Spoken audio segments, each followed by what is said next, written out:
Welcome back to our channel Vidyapeeth. आज हम लोग इस वीडियो के माध्यम से एक नए टॉपिक को डिस्कस करने वाले हैं। वैद्युत विद्रोह के कारण किसी बिंदु पर वैद्युत विभव। वैद्युत विभव हम लोगों ने पढ़ा है पहले चैप्टर में। वैद्युत विद्रोह के कारण वैद्युत क्षेत्र की तीव्रता हम लोग ज्ञात करते थे और वहां पे वैद्युत विद्रोह के कारण वैद्युत क्षेत्र की तीव्रता दो स्थितियों में ज्ञात की जाती थी। पहली स्थिति हुआ करती थी अच्छी स्थिति, दूसरी स्थिति होती थी निरक्षीय स्थिति। सबसे पहले बात आती है कि वैद्युत विद्रोह क्या होता है। हम लोगों ने पढ़ा है पीछे, लेकिन फिर भी डिस्कस कर लेते हैं वैद्युत विद्रोह क्या होता है। वैद्युत विद्रोह दो समान तथा विपरीत प्रवृत्ति के आवेशों से मिलकर बना होता है। दो समान परिमाण, ऐसे आवेश जिनका परिमाण समान है, मतलब अगर 2 कूलम प्लस में हो तो 2 कूलम माइनस में हो, ये परिमाण। 2 अगर प्लस हो तो 2 माइनस में, तो मतलब परिमाण दोनों का समान हो और उनके जो आवेश है, आवेश की प्रक्रिया विपरीत हो, एक धनावेश हो एक ऋणावेश हो। तो हम कह सकते हैं कि दो समान तथा विपरीत प्रवृत्ति के आवेश, दो समान परिमाण तथा विपरीत प्रवृत्ति के आवेश एक दूसरे से अल्प दूरी पर जब रखे जाते हैं तो वैद्युत विद्रोह का निर्माण होता है। और उस वैद्युत विद्रोह के कारण हम लोग वैद्युत विभव ज्ञात करेंगे अच्छी और निरक्षीय स्थिति। हम लोगों ने डिस्कस ये भी किया था कि अच्छी स्थिति क्या होती है, निरक्षीय स्थिति क्या होती है। अगर अच्छे अक्ष की बात करें तो आवेश के दोनों सिरों से होकर गुजरने वाली रेखा वैद्युत विद्रोह की आवेश के दोनों सिरों से होकर गुजरने वाली रेखा वैद्युत विद्रोह का अक्षीय अक्ष कहलाता है। और वैद्युत विद्रोह के लंबवत केंद्र से होकर गुजरने वाली रेखा वैद्युत विद्रोह का मध्य बिंदु होता है, जिसे हम लोग वैद्युत विद्रोह का केंद्र भी कहते हैं। और वैद्युत विद्रोह के केंद्र से होकर गुजरने वाली रेखा निरक्षीय रेखा कहलाती है, निरक्षीय अक्ष कहलाती है। और उस निरक्षीय रेखा या निरक्षीय अक्ष पर वैद्युत विभव ज्ञात करना या अच्छी स्थिति पर, अच्छी रेखा पर वैद्युत विभव ज्ञात करना, ये दो स्थितियां बनती हैं। और इन दो स्थितियों में हम लोग वैद्युत विभव का मान ज्ञात करेंगे कि कितना वैद्युत विभव हो सकता है, प्राप्त होता है। ठीक है, तो आइए देर करते हुए वीडियो को स्टार्ट करते हैं, है ना। कहेंगे वैद्युत द्विध्रुव के कारण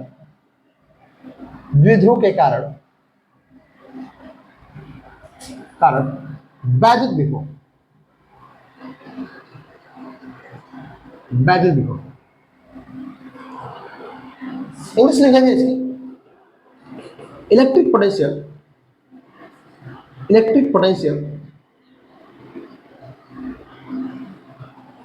ड्यू टू इलेक्ट्रिक डाइपोल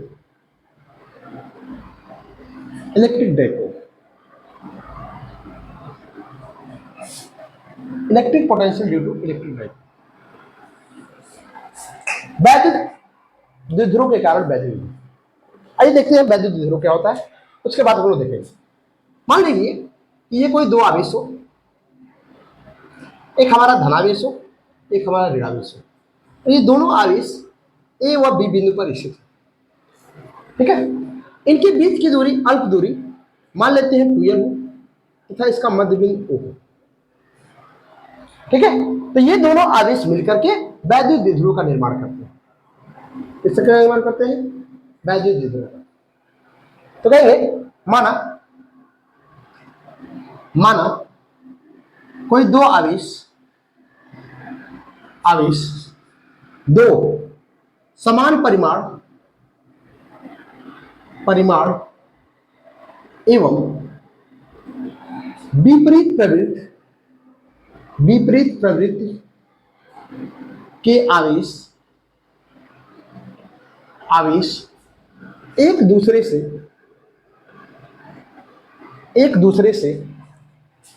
से अल्प दूरी 2l पर रखे हैं जो वैद्युत द्विध्रुव का निर्माण करते हैं। वैद्युत द्विध्रुव का निर्माण करते हैं, वैद्युत द्विध्रुव का निर्माण करते हैं। ठीक है, अब कह सकते हैं वैद्युत द्विध्रुव को हम लोग रिप्रेजेंट करते हैं P से। P बराबर होता है कितना, 2qn। ऐसे इतना भी लिखते हैं वेक्टर P बराबर q इंटू 2n। किसी एक आवेश का परिमाण, किसी एक आवेश का परिमाण तथा दोनों आवेशों के बीच की जो दूरी होती है उसका गुणनफल वैद्युत द्विध्रुव होता है। समझ, और इसी वैद्युत द्विध्रुव के कारण हम लोग को वैद्युत क्षेत्र की तीव्रता ज्ञात करनी है दो स्थितियों में। कौन सी स्थिति, देखिए ये माना हो गया धनावेश, सॉरी हाँ धनावेश, ये माना हो गया ऋणावेश, इसके बीच की दूरी हमारी 2l है। तो इन दोनों आवेशों से होकर गुजरने वाली रेखा क्या कहलाएगी, अक्षीय रेखा। और इसका अगर मध्य बिंदु ये हो तो इसके केंद्र से होकर गुजरने वाली लंबवत रेखा क्या कहलाएगी, निरक्षीय रेखा। निरक्षीय, दो चीजें बनी, अक्षीय रेखा और निरक्षीय रेखा। और इस वैद्युत द्विध्रुव के कारण ये धनावेश हो या ऋणावेश, तो हमें एक आवेश की बात नहीं कर रहे हैं, हम पूरे निकाय की बात कर रहे हैं, चाहे धनावेश हो या ऋणावेश हो, दोनों को साथ लेकर बात करें। इस पूरे निकाय के कारण अगर मान लीजिए कि इस बिंदु पर हमें वैद्युत विभव ज्ञात करना हो, इस बिंदु पे ज्ञात करना हो या तो इधर ज्ञात करना हो, दोनों साइड हमें कहीं भी ज्ञात करना हो अच्छी रेखा पर, तो ये हमारी अच्छी स्थिति कहलाती है। मतलब वैद्युत द्विध्रुव के कारण अच्छी स्थिति में वैद्युत विभव, ठीक है, कितना वैद्युत विभव है द्विध्रुव के कारण अच्छी स्थिति में वैद्युत विभव।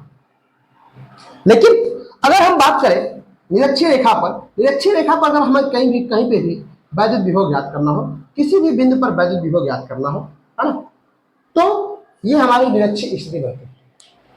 अब वैद्युत द्विध्रुव के कारण अगर हमें निरक्षीय रेखा पर कहीं वैद्युत विभव ज्ञात करना हो तो हम कह सकते हैं वैद्युत द्विध्रुव के कारण निरक्षीय स्थिति में वैद्युत विभव का मान कितना होगा, ये हमें ज्ञात करना।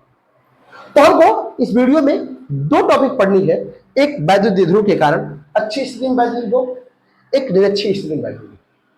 ठीक है, तो ये देखते हैं पहले हेडिंग, वैद्युत द्विध्रुव के कारण अच्छी स्थिति में वैद्युत क्षेत्र कितना। वैद्युत द्विध्रुव के कारण अच्छी स्थिति में वैद्युत क्षेत्र कितना। वैद्युत द्विध्रुव के कारण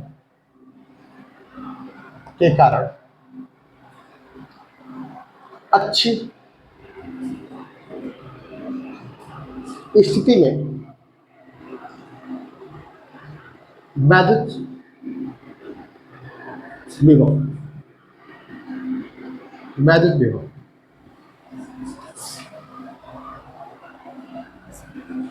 अंग्रेजी लिखना चाहे तो लिख सकते हैं electric potential, electric potential due to electric dipole, sorry हाँ इलेक्ट्रिक डाइपोल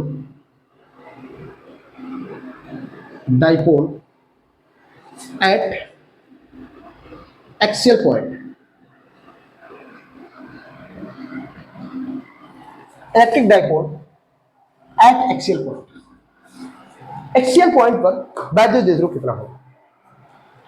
ठीक है, तो ये फिगर बनाते हैं पहले, उसके बाद ये हमारा होगा धनावेश, यहां पर हमने ले लिया +q आवेश, इसको हमने ए बिंदु माना, बी बिंदु पर ले लिया हमने ऋणावेश, और इसके बीच की दूरी हमने मानी 2l।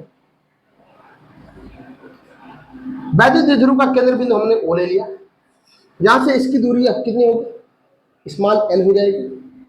ठीक है, और ये दूरी कितनी हो जाएगी, स्मॉल l हो जाएगी।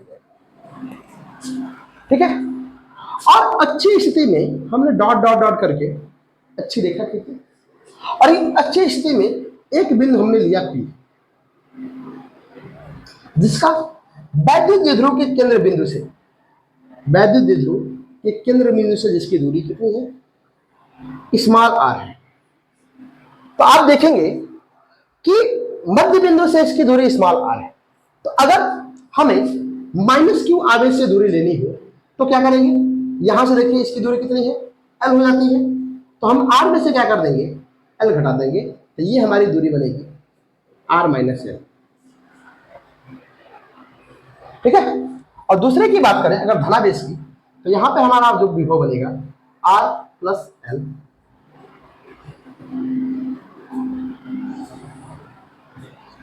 कोई दिक्कत है? इससे हम लोग अगर माइनस ले लें, इसको माइनस लेते हैं, इसको क्या ले लेते हैं, प्लस ले लेते हैं।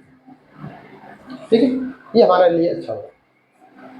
तो इस तरीके से हम लोग मान ज्ञात कर सकते हैं। देखिए हमने ए बिंदु लिया, ए बिंदु पे हमने ऋणावेश लिया, बी बिंदु पे हमने धनावेश लिया। ठीक है, इसका मध्य बिंदु हमने ओ ले लिया, मध्य बिंदु से ए की दूरी एल, मध्य बिंदु से बी की दूरी भी एल, और मध्य बिंदु से स्मॉल आर दूरी पर हमने एक बिंदु पी लिया जिस पर वैद्युत द्विध्रुव के कारण वैद्युत विभव ज्ञात करना है। प्लस क्यू आवेश से इसकी दूरी बनती है आर प्लस एल, और माइनस क्यू आवेश से इसकी दूरी बनती, सॉरी आर माइनस एल और माइनस क्यू से आवेश बनती है, माइनस क्यू से इस बिंदु की दूरी कितनी बनती है, आर प्लस एल। बात समझ आ रही है? कोई दिक्कत है यहां तक? तो देखते हैं कितना वैद्युत विभव होगा। सबसे पहले थ्योरी लिखेंगे, कहेंगे माना वैद्युत द्विध्रुव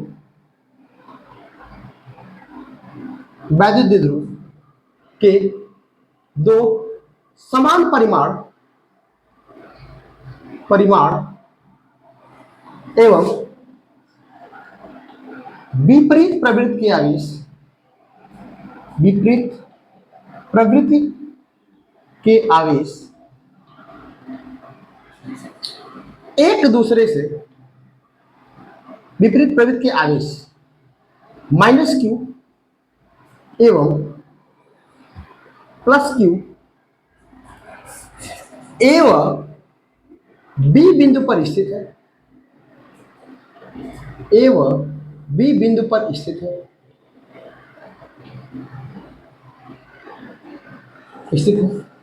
जिनके मध्य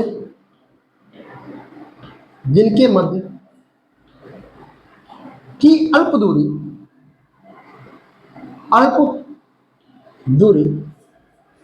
2l है। ठीक है, दे दूरी है 2l दूरी।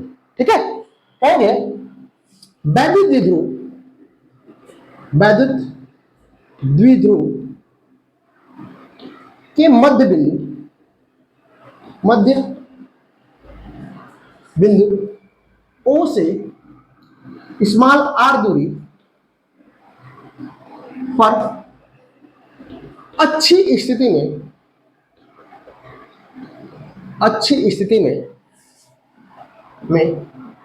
एक बिंदु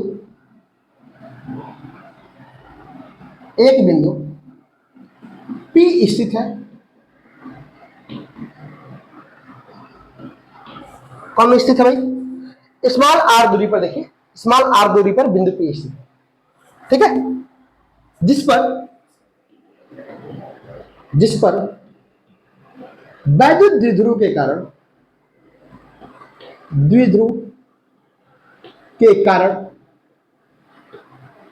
वैद्युत विभव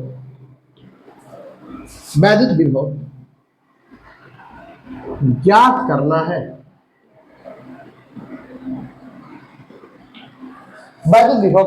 है। किसके कारण? वैद्युत द्विध्रुव के कारण इस बिंदु पर वैद्युत विभव ज्ञात करना है। कहेंगे दोनों आवेशों प्लस क्यू एवं माइनस क्यू से बिंदु P की दूरी क्रमशः, देखिए कितनी दूरी है, प्लस क्यू से दूरी है आर माइनस एल और माइनस क्यू से दूरी है आर प्लस एल। तो कहेंगे आर माइनस एल तथा आर प्लस एल। ठीक है, कहेंगे तब प्लस क्यू आवेश के कारण बिंदु P पर वैद्युत विभव, वैद्युत विभव देखिए प्लस क्यू आवेश के कारण, ये जो हमारा प्लस क्यू आवेश है इसके कारण बिंदु P पर वैद्युत विभव ज्ञात करेंगे और माइनस क्यू के कारण इस बिंदु पर वैद्युत विभव ज्ञात करेंगे। दोनों आवेशों के कारण वैद्युत विभव ज्ञात करेंगे, जिसकी तीव्रता ज्यादा होगी उसमें से हम इसको क्या कर देंगे। तो जाहिर सी बात है कि ये आवेश इसके पास में है, इसका विभव इस पे ज्यादा होगा और इसके कारण इस पे विभव क्या होगा। और हमने पढ़ रखा है वैद्युत विभव किसी बिंदु आवेश के कारण वैद्युत विभव जब हम लोग ज्ञात करते थे तो हमने पढ़ा था कि यदि प्लस क्यू आवेश हो तो प्लस क्यू आवेश के कारण जो वैद्युत विभव का मात्रक फार्मूला बनता है V बराबर 1/4 पाई एप्सिलॉन नॉट क्यू अपान कितना बनता है, सॉरी R। और अगर माइनस क्यू आवेश के कारण ले, माइनस क्यू आवेश के कारण तो वहां पे बनता है V बराबर 1/4 पाई एप्सिलॉन नॉट क्यू अपान कितना R, और वो भी मान कितना होता है माइनस। ठीक है, तो देखिए धनावेश है, क्यू परिमाण है, इसके कारण वैद्युत विभव हमारा इतना बनेगा, हमने फार्मूला पढ़ रखा है। तो कहेंगे V1 बराबर, क्या कहेंगे V1 कहें या VB कहें कोई दिक्कत नहीं है। देखिए VB बराबर कितना हो जाएगा 1/4 pi epsilon not Q upon R, समीकरण नंबर 1। देखिए कुछ हमने किया नहीं, सिर्फ हमने इसी को रखा। और एक बात समझिए, यहां से यहां की दूरी R नहीं है, कितना है R माइनस L है। तो R माइनस L, तो यहां पे हम R के स्थान पे क्या रखेंगे R माइनस L, किसके आधार पे, सूत्र के आधार। ठीक है, जो दूरी होती है दूरी ले लेंगे, तो यहां पे R न होकर के कितना मान था R माइनस L, तो हमने R के स्थान पे लिया R माइनस। ठीक है, अगला देखेंगे, कहेंगे माइनस क्यू आवेश के कारण, आवेश के कारण बिंदु P पर, बिंदु P पर वैद्युत विभव,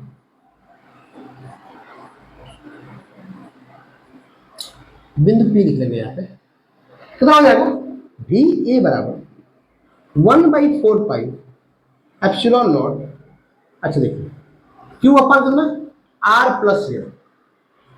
और एक बात और है, ये आवेश क्या है ऋणात्मक है, तो अगर आप चाहें तो ऋणात्मक ऋण यहां पे लगाएं, या तो आप चाहिए तो ऋण यहां पे लगाएं।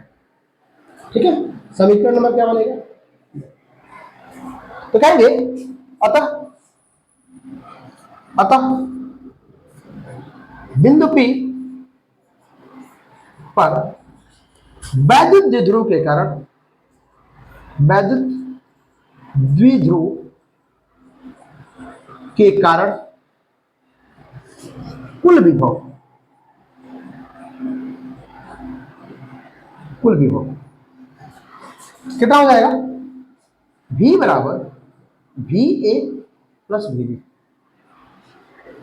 ठीक है, तो V का मान रखेंगे 1/4 pi epsilon not Q upon R plus L, वही माइनस में, और plus 1/4 pi epsilon not Q upon R plus L। दिखाई दे रहा है, नीचे दिख रहा है ना, दिख रहा है। ठीक है, ठीक तो है, दिख रहा है, इतना हो गया। क्या करेंगे हम लोग, देखिए Q upon 4 pi epsilon not दोनों स्थानों पे कॉमन मिलता है, इसको एरेज करते हैं ऊपर का, ये लिख लिया ना आप लोग, चलिए इसको एरेज करते हैं, इसको एरेज करते हैं। ठीक है, क्या करेंगे, देखिए V बराबर क्या हो जाएगा Q upon 4 pi epsilon not common हो रहा है, बाहर ले लेंगे, दोनों स्थानों पे है Q by 4 pi epsilon not, दोनों स्थानों पे कॉमन था, हमने बाहर ले लिया, और यहाँ पे है कितना माइनस, तो ये बचेगा माइनस 1 में R plus L, R plus L, और प्लस 1 में, सॉरी यार ये R माइनस L है, सॉरी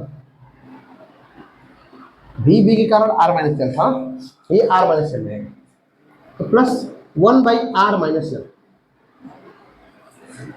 ठीक है, तो देखिए क्या करेंगे V बराबर Q upon 4 pi epsilon not. यहां पे हम लोग ले लेंगे क्या, एलसीएम। क्या हो जाएगा एलसीएम, R प्लस एल और R माइनस एल। इससे जब इसे भाग देंगे क्या हो जाएगा, इससे कट जाएगा, क्या बचेगा, R माइनस एल। तो क्या देंगे, R माइनस एल, ठीक है, और प्लस, इससे जब इसमें भाग देंगे ये कट जाएगा, बचेगा R प्लस एल, ठीक है।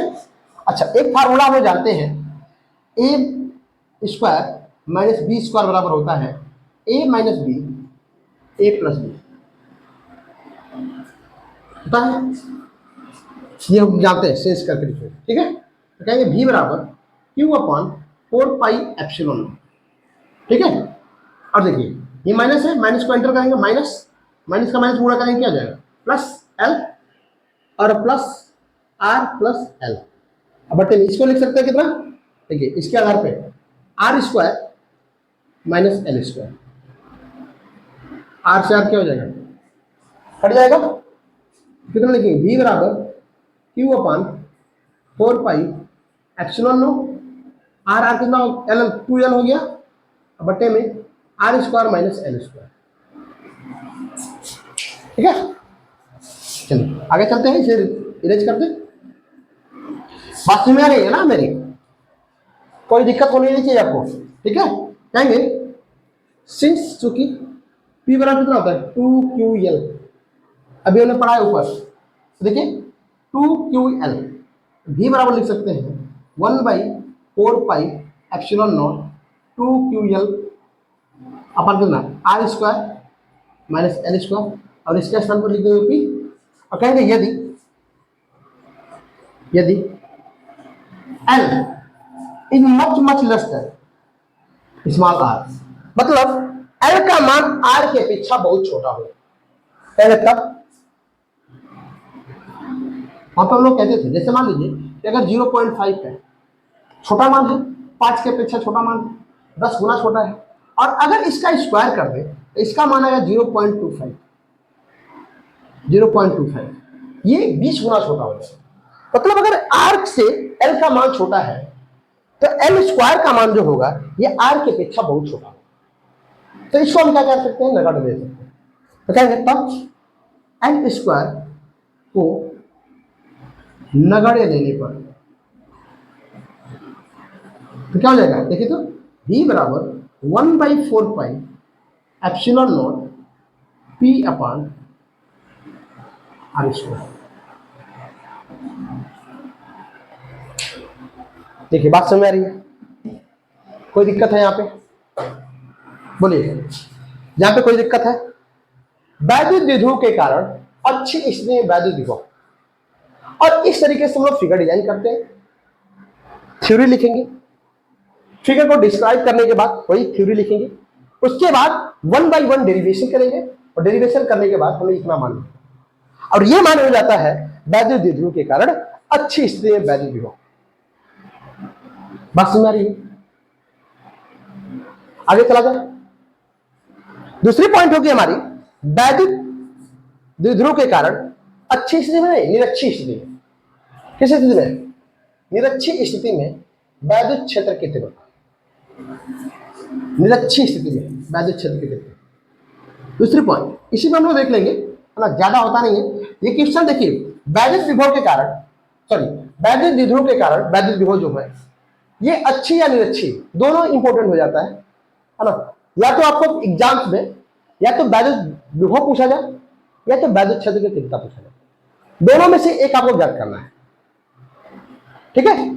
एग्जाम में नेसेसरी है कि या तो वैद्युत विभव पूछा जाए या तो वैद्युत क्षेत्र की तीव्रता पूछा जाए, अच्छी स्थिति या निरक्षी स्थिति, दोनों में से कोई स्थिति आपसे पूछी जा सकती है और आपको बताना नेसेसरी है। तो यदि आप इसको कंटेस्ट करते हैं, मैं आशा करता हूं कि आपका 5 से 6 नंबर सिक्योर हो जाए, ठीक है। तो चलिए देखते हैं अच्छे को क्या लिखते हैं, निरक्षी। निरक्षी एक्सियल पॉइंट को लिखेंगे इक्वेटोरियल पॉइंट, इक्वेटोरियल। एक शब्द से हमारी हेडिंग बदल गई, है ना। वैद्युत द्विध्रुव के कारण निरक्षी स्थिति में वैद्युत विभव electric potential due to electric dipole at equatorial point. ठीक है, फिगर इसका ड्रॉ करेंगे हम लोग ले लेते हैं प्लस क्यू माइनस क्यू, चलिए माइनस क्यू लेते हैं। ठीक है, और यहां पे ले लेते हैं क्या, प्लस क्यू। इसको हमने माना ए बिंदु, इसको हमने माना बी बिंदु। यहां पर हम कोई बिंदु लेते हैं क्या, पी सॉरी ओ ले लेते हैं, और यहां से इसकी दूरी कितनी हो गई, स्मॉल एल। ये दूरी हो गई हमारी स्मॉल एल, और इसकी पूरी दूरी इसके बीच की हो गई। ठीक है, निरक्षी स्थिति में डॉट डॉट डॉट करके ऊपर की तरफ एक रेखा खींचेंगे जिस पर कोई बिंदु हम मानेंगे क्या, पी। इस पर वैद्युत विभव ज्ञात करना होगा। यहां से इसकी दूरी हो जाएगी कुछ ना कुछ होगी, इसकी दूरी कुछ ना कुछ हो जाएगी। ठीक है, मध्य बिंदु ओ से बिंदु पी की जो दूरी हम लेंगे वो स्मॉल आर लेंगे। ठीक है, ये हम लोग मानते थे। देखिए, मध्य बिंदु से हमने बिंदु पी के बीच की दूरी हमने आर ले ली, और आप देख पाओगे कि यहां पर एक समकोण त्रिभुज का निर्माण हो रहा है। दो समकोण त्रिभुज होता है, एक समकोण त्रिभुज ये, एक समकोण त्रिभुज ये, जिसका आधार हमें पता है, लंब हमें पता है। और हम लोग जानते हैं कि जब वैद्युत विभव हमें निकालना होगा तो जो आवेश दिया होता है, आवेश से उस बिंदु की दूरी हमें चाहिए। तो बी से पी की बीच की दूरी हमें निकालना है। कैसे निकालेंगे, जरा देखिए। क्या करेंगे, पाइथागोरस प्रमेय लगाएंगे। पाइथागोरस प्रमेय होता है लंब, आधार और कर्ण। तो कहेंगे कर्ण का स्क्वायर बराबर लंब का स्क्वायर प्लस आधार का स्क्वायर। कर्ण कितना हमारा, बीपी। देखिए, बीपी और एपी दोनों एक दूसरे के बराबर है। ठीक है, स्क्वायर बराबर कितना हो जाएगा, ओबी का स्क्वायर प्लस ओपी का स्क्वायर। ओबी का मान कितना है, L, L square plus R square. ठीक है, एपी बराबर बीपी बराबर कह सकते हैं under root R square plus L square. मतलब इसका जो मान होगा ये हो जाएगा R square plus L square, और इसका मान हो जाएगा R square plus L square. ठीक है, अच्छा एक बात आपके दिमाग में बननी चाहिए, अगर नहीं बन पा रही है तो आप थोड़े से कम सोच वाले व्यक्ति होते हैं। एक बात ये बननी चाहिए कि जब हम लोग वैद्युत क्षेत्र की तीव्रता ज्ञात कर रहे थे, क्या ज्ञात कर रहे थे, वैद्युत क्षेत्र की तीव्रता, तो बिंदु P पर दो घटकों का निर्माण होता था, एक cos थीटा और एक sin थीटा निर्माण होता था वहां। लेकिन जब हम लोग वैद्युत विभव की बात कर रहे हैं तो यहां पर घटक का निर्माण नहीं हो रहा। तो ऐसा क्या हो जा रहा है, ऐसी कौन सी घटना घटित हो रही है जिसके कारण इस स्थान पर वैद्युत विभव की कोई बात नहीं है, बताइए। सबसे पहले जानने वाली बात यह है कि जब घटक का निर्माण होता है तो घटक का निर्माण उन्हीं राशियों के साथ हो सकता है जो राशियां सदिश राशि हैं, और वैद्युत विभव सदिश राशि नहीं है, वैद्युत विभव एक अदिश राशि। और जब वैद्युत विभव अदिश राशि है तो यहां पर इनके किसी भी घटक का निर्माण नहीं होगा। जब कोई सदिश राशि होती है तभी उसका वियोजन दो घटकों में होता है, ऊर्ध्वाधर और क्षैतिज घटक।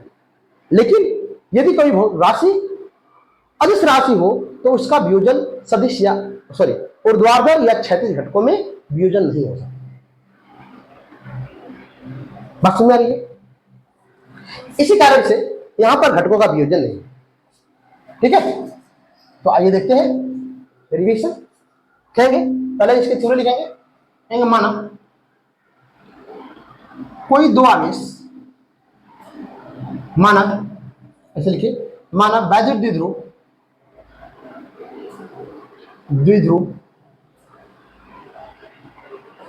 वैद्युत द्विध्रुव के दो समान परिमाण एवं विपरीत प्रवृत्ति के आवेश, विपरीत प्रवृत्ति के आवेश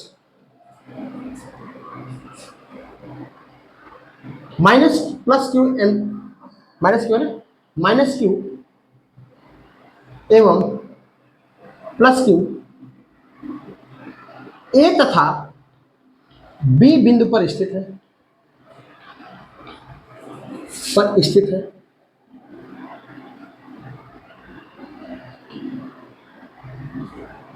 जिनके मध्य की दूरी की अल्प दूरी, मध्य की अल्प दूरी 2l है।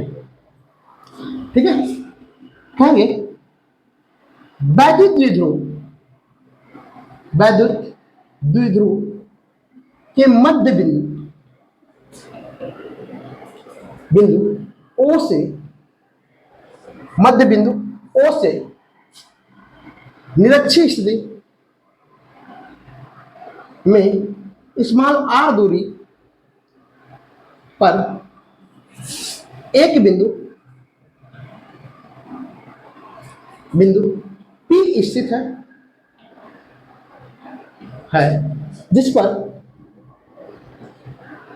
वैद्युत विभव ज्ञात करना है।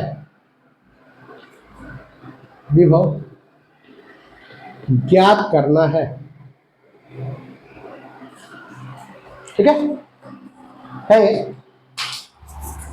वैद्युत विभव ज्ञात करना है। आइए दोनों आवेशों से बिंदु P के बीच की दूरी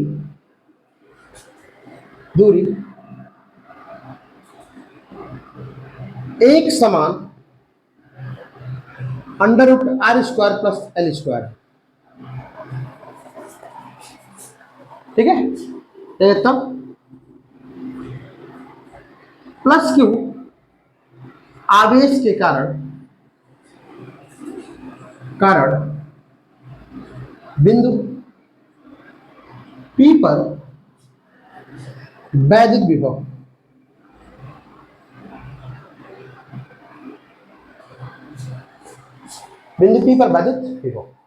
क्या हो जाएगा? वैद्युत विभव देखिए तो कितना होगा, VB बराबर 1/4 पाई एप्सिलॉन नॉट क्यू पर कितना √r² प्लस l², समीकरण नंबर 1। और कहेंगे माइनस क्यू आवेश के कारण बिंदु P पर वैद्युत विभव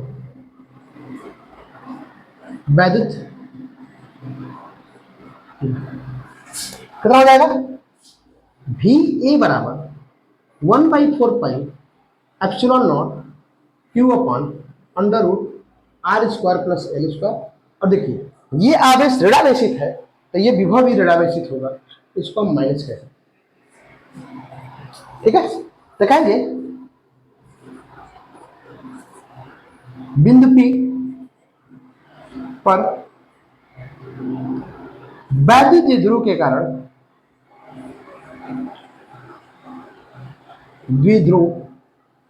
कारण कुल विभव